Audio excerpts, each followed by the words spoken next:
Hi everybody, Natalie Pasquarella here in the WSOC newsroom to give you a behind-the-scenes look at what goes into making a newscast. And over here we have Miss Marty Haas, and she is the producer of the 5 p.m. newscast. Marty, I know I check in with you when I come in to talk about if there's any stories that you all need me to work on when I come in, because all the reporters have been working on their stories of the day since what, 8, 9 a.m. Let's talk about what you're doing here with the newscast. We are figuring out what goes where, what's most important, and we did find something for Natalie.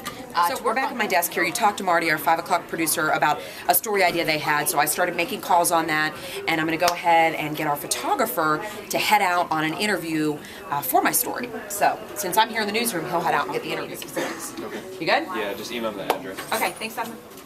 Right, something special. This happens every day. I bring that. How much espresso gets you through today? Caffeine definitely needed when you work in the news business. What did you get? We're in trouble. Did you get a latte? I got a coffee. Okay. Did you bring some Right now I'm getting ready to cut a radio spot that people hear at home on the radio or in their cars, and so this is for a story that's going to run in the future, and so I'm going to cut a quick line. Sometimes I do it at home, sometimes I do it here, and so I'm going to do it here in the studio. Lawmakers are now looking at our investigation, and they're asking their own questions. Do it again. 3, 2, 1. Lawmakers are now looking at our investigation. 2:45 now, and so they've kicked off the editorial meeting where they go through the 5, 5:30, 6 o'clock newscast, and then we'll start talking about the 10 and 11. So we'll walk in there now with the rest of the staff to kind of get an overview of what's happening. We're trying to find out more about a pedestrian that was struck and killed in Albemarle on Sunday. We think that happened overnight. A lot of the other anchors work a night shift, but I work a day shift, so I come in at 9, but I like it.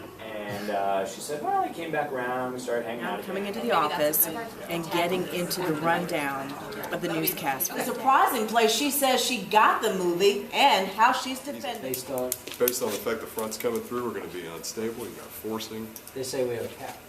Yeah, but if you got forcing, you should be able to overcome. What kind of cap are you going to have? I mean, it's plus what?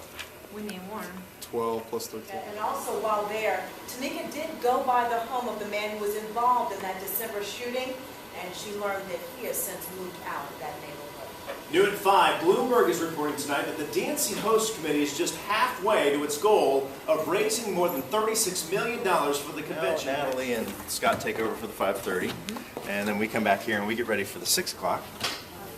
And that's pretty much our day in time capsule, and so then we get ready and do it all over again for 10 and 11. That's how it's Family and friends of a teen girl killed in December traveling hundreds of miles on their quest. They told us they're visiting the place where she died.